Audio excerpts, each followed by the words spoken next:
Saya ingin tahu makhluk apa yang mengganggu anak saya. Lah, lalu apa yang Bapak dapat? Ucap tetangga saya.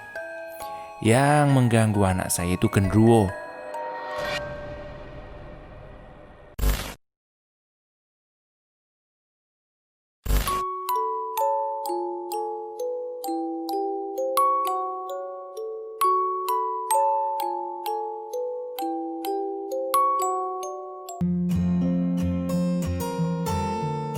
Assalamualaikum warahmatullahi wabarakatuh.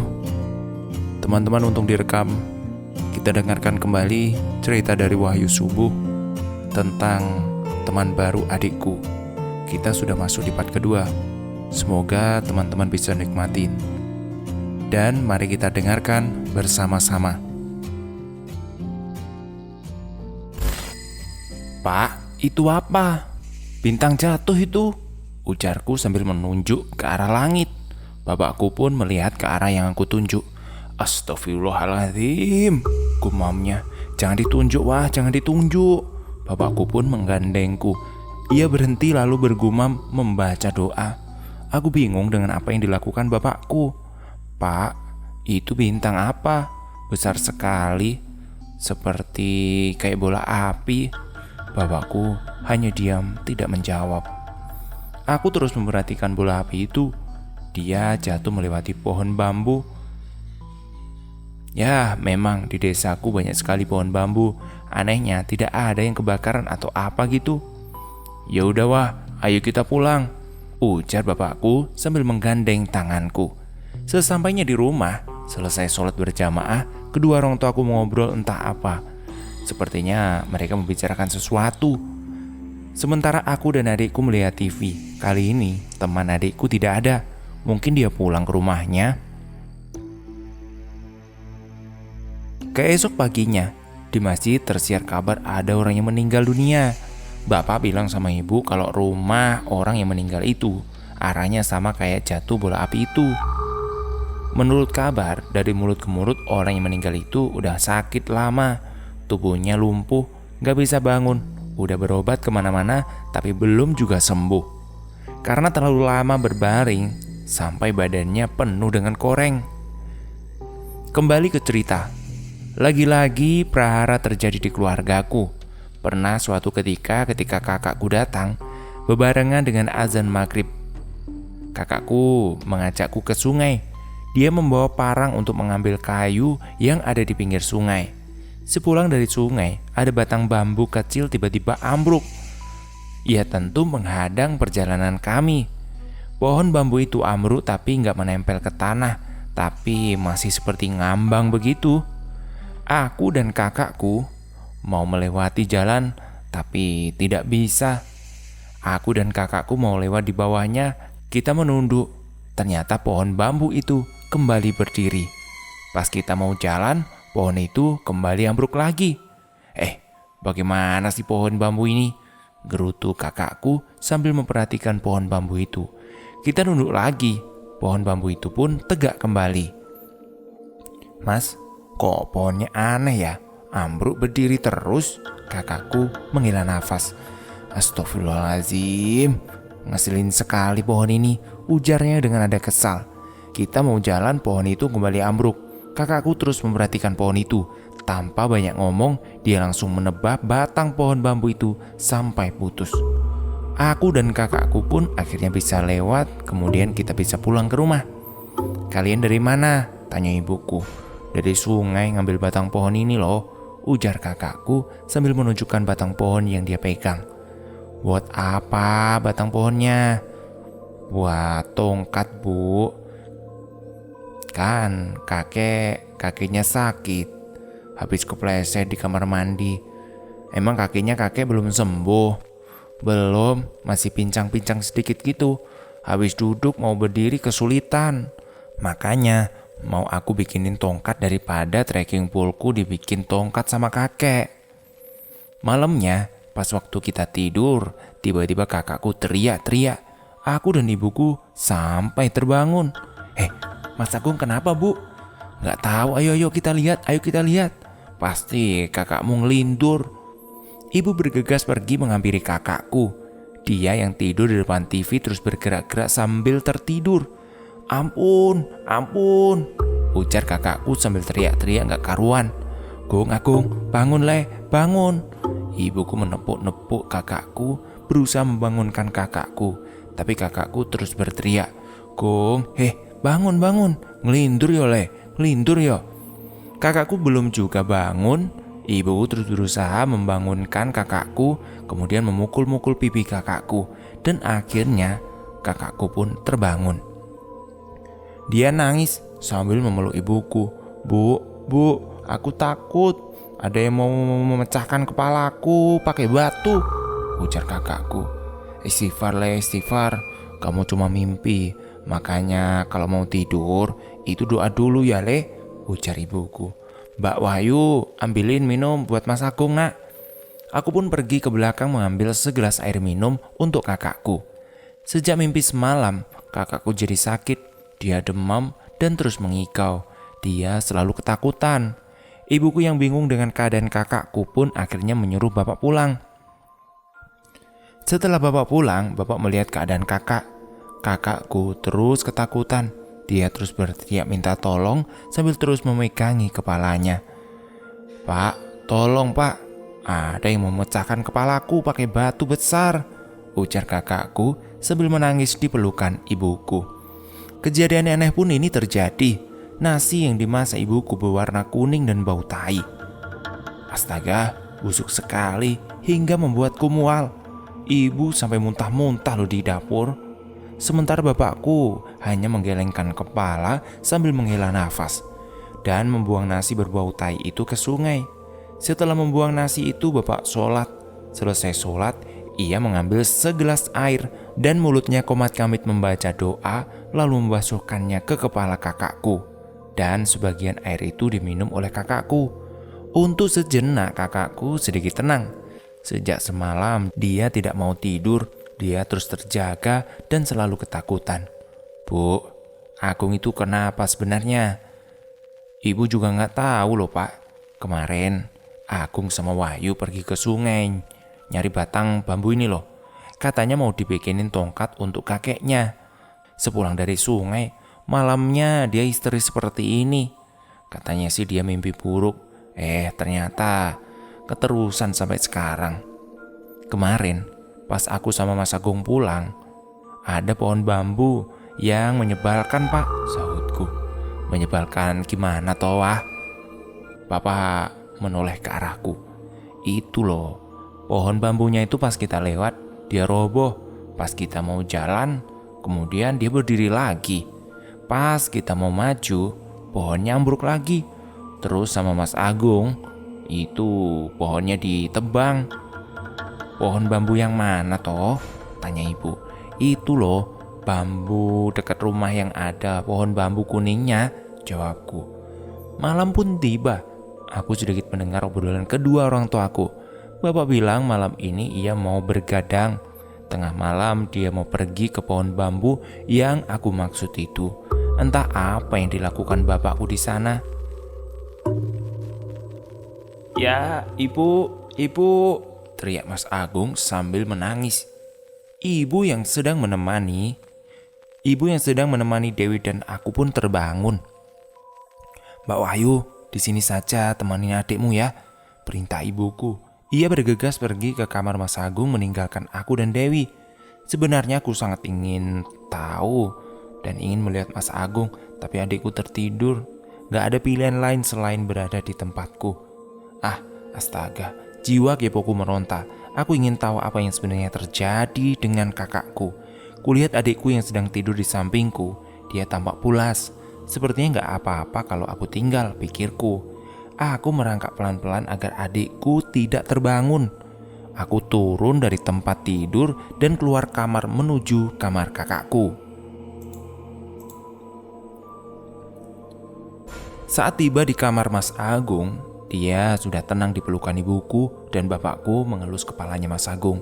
Aku menghampiri mereka dan duduk di ujung ranjang di samping ibuku. "Loh, kamu kok kesini toh wah? Itu nanti Dewi kebangun gimana? Ya udah yuk balik ke kamar kalian. Ayo balik, jaga adikmu," ujar ibuku. Aku menghela nafas.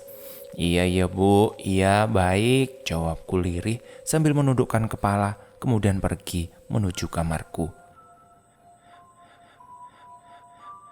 Fajar menyingsing. Aku terbangun dari tidurku. Ada yang berbeda di pagi ini. Biasanya bapak tiap pagi selalu duduk di teras sambil minum kopi.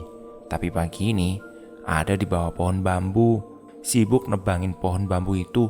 Aku menghampirinya dan duduk di pinggir jalan sambil memperhatikannya. Pak Ed, waduh, bapak ini ngawur, sapa seseorang pria paruh baya berkulit coklat. Dia tampak mengenakan pakaian lusuh di tangannya dan menggenggam sabit. Pak No, bapakku menoleh ke arah pria itu. Emang kenapa toh pak? Bapak ini gimana toh? Pohon bambunya ini kok ditebangin, nanti penghuninya marah loh. Ya, emang sengaja saya tebang pak, biar jalannya terang. Mau saya tebang habis semua pohon bambu ini. Loh, gimana toh bapak ini? Apa tidak takut? Takut sama siapa pak? Tanah dan pohon ini sudah milik saya. Siapa yang mau marah dengan saya? Yang benar, pohon ini milik bapak. Tapi pohon ini angker loh pak. Warga di sini tuh sering diganggu kalau lewat sini tengah malam. Itu pohon bambunya itu suka ambruk sendiri, terus berdiri lagi. Saya sendiri pun pernah mengalaminya. Nah, makanya dari itu pak, karena pohon bambu ini mengganggu, makanya saya tebangi. Biar beres, biar bersih. Biar tidak mengganggu lagi.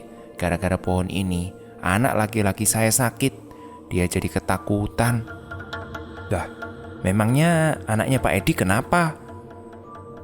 Bapakku duduk di bawah pohon bambu dan mereka berdua pun melanjutkan obrolan di sana. Sementara aku hanya diam mendengarkan. 2 hari yang lalu, anak laki-laki saya diganggu sama seperti Pak No. Pas dia habis dari sungai bareng sama adiknya itu, bapakku memegangi pundaku. Pas mau lewat itu ada bambu yang tiba-tiba ambruk terus berdiri lagi. Setiap anak saya mau lewat, bambu itu ambruk lagi. Nah, akhirnya sama anak saya itu ditebang. Ternyata bikin dia sakit. Sering histeris ketakutan. Dia bilang ada yang mau memecahin kepalanya pakai batu besar. Istri saya masak nasi berubah kuning terus bau tai. Dan tadi malam saya bergadang di sini. Saya ingin tahu makhluk apa yang mengganggu anak saya. Lah, lalu apa yang bapak dapat? Ucap tetangga saya. Yang mengganggu anak saya itu genderuwo. Dia tidak terima waktu anak saya menebang pohon bambu yang menghalangi jalannya. Di pohon bambu itu ada anak genderuwo yang sedang bermain dan berayun di atas pohon bambu. Pas pohon bambu itu ditebang, anak genderuwonya itu jatuh. Dia lalu mengganggu anak saya. Makanya anak saya ketakutan. Kepalanya mau dipecahin pakai batu besar. Sekarang pohon ini saya tebang. Saya beresin semua biar gak ganggu-ganggu lagi.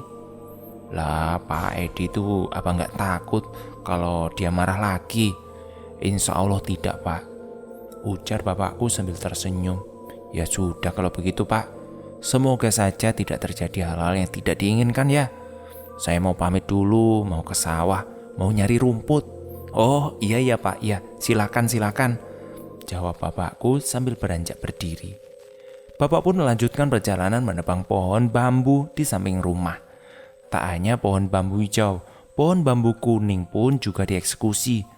Semua ditebang habis sama bapak. Mbak, tolong ambilin korek api di rumah ya. Sekalian bilang sama ibu, bapak minta minyak tanah sedikit. Oh, nggih pak, nggih, jawabku sambil menganggukkan kepala. Aku pergi ke rumah dan mengambil apa yang disuruh bapak tadi. Bu, ibu, bapak minta korek sama minyak tanah. Lah, buat apa toh wah? Gak tahu bu. Tanpa banyak bertanya, ibuku langsung mengambilkan barang yang aku minta. Ibu mengikutiku kembali ke tempat bapak. Mau diapain toh pak? Tanya ibuku sambil berjalan mendekati bapak. Mau bapak bakar bu. Ini pak koreknya sama minyaknya, sahutku. Terima kasih ya mbak. Bapak pun menuangkan minyak tanah itu ke batang akar pohon itu. "Kenapa dibakar, Pak?" tanya ibu. "Biar bambunya nggak tumbuh lagi, Bu," jawab bapak sambil menyalakan korek. Dengan sekejap api menyala, langsung melahap daun-daun kering dan akar bambu yang habis disiram dengan minyak tanah itu. Selesai membakar akar bambu, kita kembali ke rumah. Kakakku sudah tidak histeris lagi. Dia sembuh dan tidak ketakutan lagi. Karena hal ini, bapak jadi cuti 1 minggu di rumah. Bapak ngadain pengajian, sedangkan kakakku kembali ke rumah nenek. Setelah selama 3 hari dia sakit di rumah. Dan teman adikku, entah dia pergi kemana. Kehidupan kami pun kembali seperti semula. Ayahku kembali bekerja setelah seminggu di rumah. Adikku pun kembali bermain denganku. Meski terkadang aku jengkel karena dia terus saja menggangguku. Ya, setidaknya semua baik-baik saja, kembali ke kehidupan normal sebelum kami pindah ke rumah ini. Ternyata keadaan seperti ini tidak bertahan lama, karena seminggu kemudian teman adikku kembali. Semenjak ditinggal di rumah, ibu sering menemukan benda-benda kuno. Pernah ibu menemukan leontin di halaman rumah. Leontin itu ditunjukkan ke temannya bapak. Leontin itu pun dibawa, terus kemudian gak dikembaliin. Pas ditanyain dia bilang hilang. Gak taunya dijual sama dia. Anehnya, leontin itu balik lagi. Tiba-tiba sudah ada di dompet ibuku. Loh, leontinnya kok ada di sini lagi? Ujar ibuku saat membuka dompetnya. "Leontin apa tuh, Bu?" tanyaku. "Ini loh, Wah, leontin yang dibawa sama temannya bapak itu loh. Kok ada di dompet ibu lagi ya?" Ibuku tampak keheranan. Seperti biasa, setiap pagi ibu mengantar aku dan adikku pergi ke sekolah. Aktivitas ini benar-benar membosankan. Setiap hari sekolah, bertemu dengan orang yang sama, mendengarkan guru menjelaskan pelajaran di depan kelas. Suara guruku saat bicara seringkali membuatku ngantuk. Sebelum sekolah, aku tidak menepati ibuku di rumah, bahkan adikku pun juga tidak ada. Aku benar-benar kebingungan. Kemana semua orang, pikirku. Selesai mengganti baju, aku duduk di depan rumah. Beberapa menit kemudian ibuku datang bersama dengan adikku. "Dari mana toh, Bu?" tanya aku. "Habis belanja, Mbak. Ini kamu main sama Mahyu," ujar ibuku sambil melepaskan tangan adikku. "Aku gak mau main sama Mbak Wahyu," jawab adikku sambil ngelonyor pergi masuk ke dalam rumah. "Kamu sudah makan apa belum, Mbak?" "Belum, Bu." "Ya sudah, makan dulu." Kita berdua masuk ke dalam rumah. Aku mengikuti ibuku ke dapur dan ibu mengambilkanku sepiring makanan. Aku makan di depan TV. Adikku asik bermain boneka Barbie bersama temannya. Aku melihat TV sambil sesekali melirik ke arah teman adikku itu. Dia menatapku. Dia sepertinya tidak menyukaiku. Tatapan matanya yang tajam, kulit putih agak pucat, dia benar-benar membuatku sedikit takut. Jantungku selalu saja berdegup kencang saat dia menatapku. Semakin hari rasanya aku semakin tidak menyukai teman adikku ini. Selesai makan, aku berjalan ke dapur dan melewati mereka. Teman adikku, dia masih saja menatapku. Ku cuci piringku. Saat berbalik, aku sentak kaget. "Wah!" teriakku kencang. Piring yang kupegang nyaris saja terjatuh. Entah sejak kapan teman adikku ini ada di belakangku. Bahkan langkah kakinya saja tak kudengar. Dia mendorongku. Krang! Piring yang kupegang terjatuh bersamaan denganku yang juga tersungkur di lantai. Apa-apaan kau ini?" ujarku. Tapi dia hanya diam dan terus menatapku. "Ada apa toh, Wah?" Ibu datang mengampingiriku. "Astagfirullahaladzim, kau itu kenapa? Kok piringnya bisa jatuh?" "Didorong tuh, Bu, sama dia," jawabku sambil nunjuk. "Dia siapa?" "Orang adikmu di depan.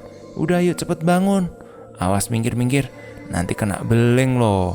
Ambilin sapu di depan ya," ujar ibuku sambil jongkok memunguti pecahan piring yang berserakan. Aku pergi ke depan untuk mengambil sapu. Bocah itu entah sejak kapan perginya. Dia udah duduk bermain bersama dengan adikku. Aku dendam karena udah didorong tadi. Aku masih jengkel padanya. Bergegas aku menghampirinya dan melayangkan gagang sapu ke arahnya. Wush, buset, ternyata tembus. Aku mencoba memukulnya dan ternyata benar-benar tidak bisa. "Mbak, jangan sakiti temanku," ujar adikku dengan nada tinggi. "Bu, Mbah Wahyu nakal," teriak adikku kepada ibuku. "Wah, Wahyu, jangan ganggu adikmu," ujar ibuku dari belakang. Aku tidak mempedulikan omongan ibuku dan adikku. Aku terus saja berusaha memukul teman adikku itu. Aku terus mengayunkan gagang sapu ke arahnya, namun sama sekali tidak mengenainya. Dan pak, gagang sapu yang kuayunkan mengenai lengan adikku dengan keras. "Ah, sakit, Bu, Ibu," ujar adikku sambil menangis dengan kencang. "Wahyu, kenapa toh Mbak?" tegur ibuku dari belakang. Beberapa saat kemudian ibuku pun datang menghampiri kami. "Mbak Wahyu nakal, Bu," ujar adikku sambil menangis. Ibuku menghampiriku. "Kamu ini selalu gangguin adikmu terus ya," ujar ibuku sambil menjewer telingaku. "Kamu itu kenapa kok bandel banget? Kalau nggak nakal sama adiknya, apa nggak bisa? Kamu apain adikmu?" "Aku dipukul, Bu, pakai sapu," sahut adikku sambil menangis kencang. "Kamu itu loh, bukannya jagain adiknya kok malah nakal sama adiknya," ibuku ngomel habis sambil terus menarik telingaku. "Ampun, Bu, ampun, sakit," jawabku sambil memegangi tangan ibuku. Ibuku melepaskan tangannya. Ia lalu menenangkan adikku dan memeriksa tangannya. Lengan Dewi ternyata memar. Aku mengusap-usap telingaku, mataku berkaca-kaca, telingaku sakit, rasanya panas sekali. Aku lari ke kamar dan nangis di kamar. Cengeng sekali aku waktu itu. Beberapa saat kemudian ibuku menghampiriku. Ibu minta maaf padaku. "Ibu minta maaf ya Mbak, lain kali jangan nakal sama adiknya," ujar ibuku. Aku diam gak bisa menjawab. Aku tengkurap di atas kasur sambil menyembunyikan wajahku di balik bantal. Sudah dulu ya ceritanya. Besok kita lanjutin lagi. Semoga kalian suka. Dan saya ucapkan terima kasih buat Wahyu Subuh yang sudah ngizinin ceritanya saya baca. Terima kasih. Assalamualaikum warahmatullahi wabarakatuh.